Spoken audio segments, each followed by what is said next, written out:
Fala galera, mais um vídeo aqui pro canal. É impressionante como o Vasco ele é muito 880, né? E é impressionante como o Diniz sempre tá no meio desse 880, independente do time que ele esteja treinando. Já falei isso em outros vídeos. Com o Fluminense foi assim. Ah, mas como? Cara, como é que você sai de um time campeão de uma Libertadores e você no ano seguinte, com o mesmo elenco praticamente, até com reforços, você quase é rebaixado? São Paulo tava lá liderando o campeonato, teve aquela treta lá, Diniz, Tietê, acabou com o ambiente, entendeu? Então assim, não é algo incomum com o Diniz no comando. E me irrita, cara, porque eu já falei, não dá pra você começar o ano que vem com um técnico desse, cara, independente de como terminar o ano. É muito extremo. Não dá pra gente num jogo meter 5-1, no outro jogo a gente, sabe? Os jogadores têm culpa? Claro que tem culpa. E pra mim é tudo 50%, 50%. Ah, o Mirassol é um bom time, é um time bem treinado e tudo mais. Claro, pô, né? Tá em quarto, já garantiu vaga direta no grupo da Libertadores. Mas, cara, vai jogando em casa. O que você pode ter reparado, não sei se vocês repararam também, é que parece que o Vasco só funciona assim na pressão, na base do expor, assim. A torcida tem que falar, tem que vazar coisas de bastidor, sabe? Porque assim, o Vasco não tem senso de urgência e o Vasco não tem ambição. Essa é a palavra, o Vasco não tem ambição. Sabe por que eu tô falando isso? Porque o Fluminense ganhou do Grêmio, são 6 partidas agora sem perder. E se o Vasco tivesse vencido o Mirassol hoje em casa, o Vasco estava no G8, dormiria no G8, né? Amanhã secaria São Paulo e o Corinthians, mas passaria o Grêmio.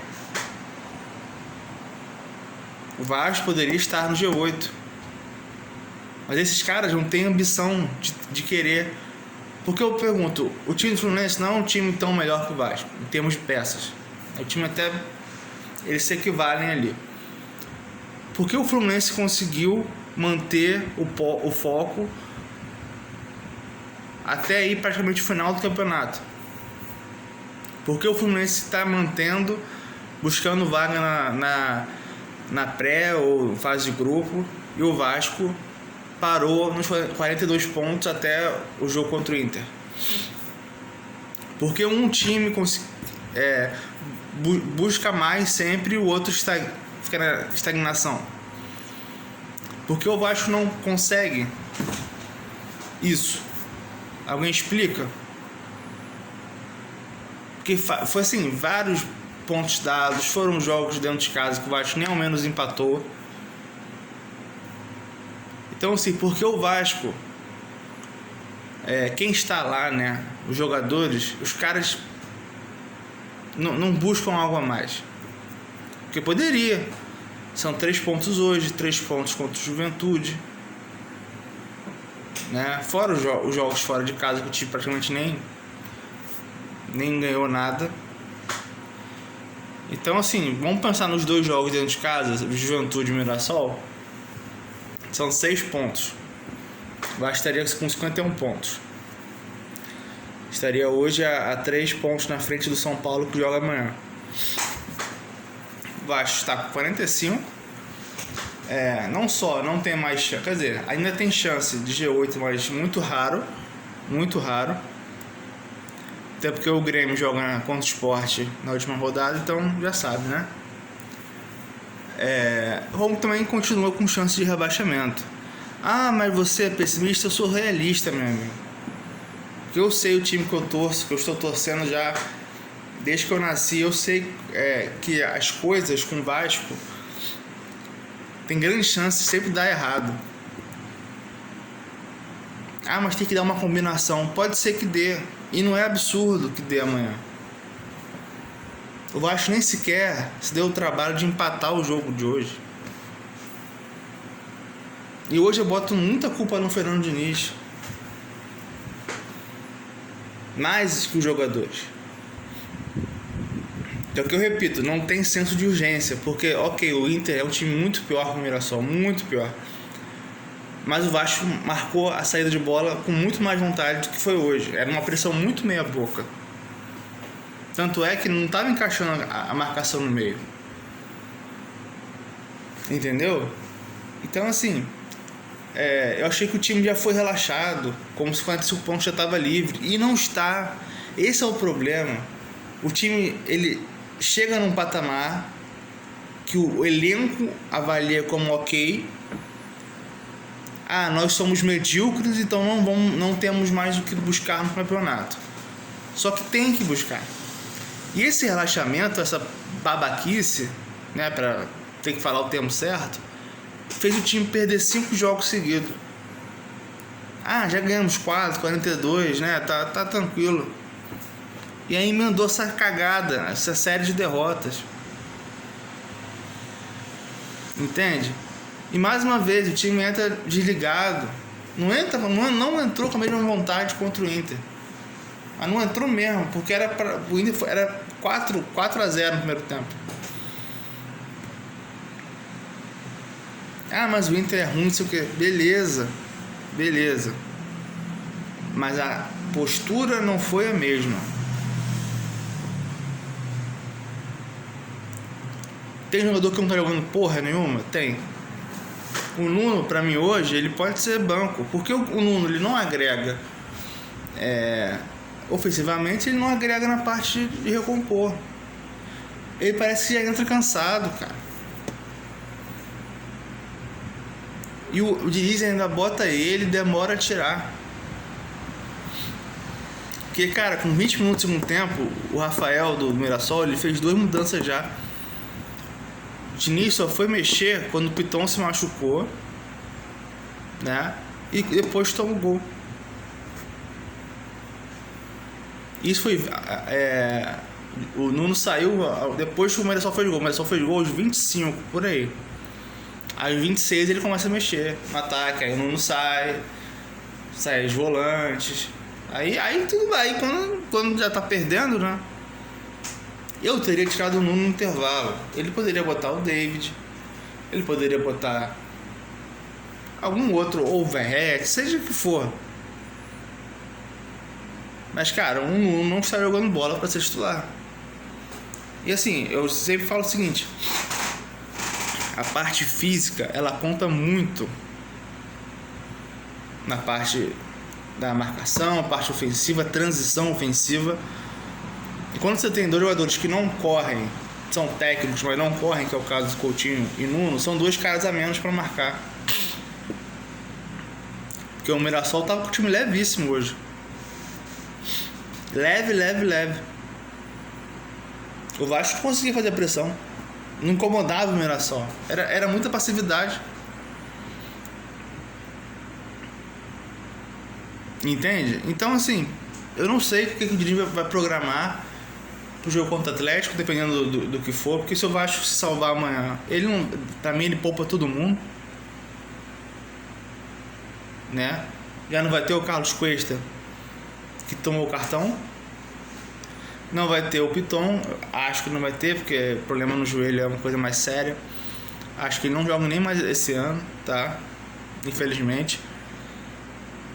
Então, assim, é o Puma que vai entrar. Então esqueçam jogadas de linha de fundo, né, com lateral. Não vai ter,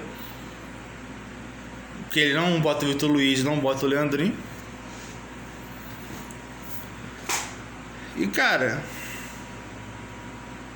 é mais agora uma quarta-feira, amanhã vai ser mais uma quarta-feira tensa pro Vascaíno, pô. Não tem o que falar. Amanhã jogam 4 times, tem 2 vagas pra Z4. Dos 4 jogos tem que ter 2 combinações pelo menos, tá? Entre os jogos de Inter, Fortaleza, Vitória e Santos, tá? Pra gente não depender da última rodada em Minas ter que pontuar. Tá? É bizarro ter que falar isso.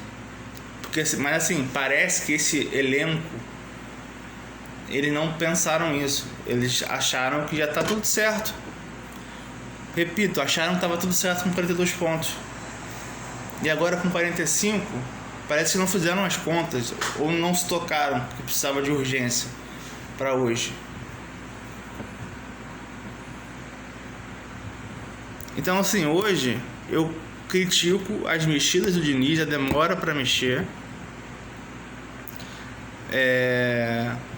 O time no primeiro tempo, mais ou menos, mas o Mirassol finalizou mais 3 bolas ali de frente para o gol, tá? Enquanto o Vasco deu um chute ali com o Ryan e, né, não lembro agora. E cara, e são momentos do Andrés Gomes individuais, né? Dele, do Ryan. Coletivamente o time não consegue. Essas inversões de bola que o Robert Renan fica dando PH, cara, não tá saindo. Que aliás hoje a dupla de zaga não foi bem, mas o Robert Renan também não consegue mais jogar direito, sabe? E é preocupante. Então assim, pra mim ele errou nas substituições, porque cara, tudo bem, o Andrés Gomes no gol, ele pode ter dado mole ali, mas aí tem um Puma mal posicionado, dá toda uma sequência de erros. Mas cara, ele ofensivamente é o único ponta que consegue driblar pra frente. É um único cara vertical. O David não dribla pra frente, entendeu? O Ryan, que tava centroavante, só foi passar pra outra função depois que entrou o Verratti. Mesmo assim ele botou o Ryan junto com o Verratti, que aí também não serviu de nada, porque que adianta você botar 2 caras na área se tá só um cara lá, o Paulo Henrique, pra cruzar uma bola. Aí já não tem o Piton que sai machucado, bota o Puma. E o Puma pega a bola e cruza da intermediária sem nem olhar pra área. Isso eu também faço, pô. Ele se livra da bola. Aqui que o Rafael, o Guanais fez. Botou um Luiz Otávio, que é um cara de 1,90m e pouco, pra marcar o Verratti. E acabou. Ainda assim o Vasco teve uma chance com o David, que ele entra, corre, não faz nada e ainda perde o gol. Então assim, você olha, porra, o Nuno não tá jogando nada. Aí sai o Nuno. Vem o David também tem chance do gol, não faz. E ainda é um fio desencapado. Vira a bola, dá porrada, é expulso. O GB hoje não foi pro banco. O Diniz, além dos 2 volantes que começaram a partida, ele tinha mais 3 volantes no banco. E o GB não ficou relacionado. Por que tinha 3 volantes no banco, mais 2 jogando? Por que 3? Por que o GB não foi pro banco hoje? Ninguém perguntou isso no coletivo. O coletivo foi longa, foi chata pra cacete. O mais do mesmo. Aí ninguém pergunta, vem cá, e o Nuno? Caiu de produção, não joga pelo lado esquerdo, não joga pelo lado direito, como é que é? Aí, tirou o Andrés Gomes por quê? Porque ele poderia ter deixado o Andrés Gomes. Andrés Gomes na direita junto com o Paulo Henrique.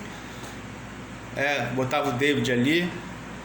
Poderia até tirar o Coutinho e botar o Ryan para jogar mais por dentro, né? Porque o Coutinho também não foi bem hoje.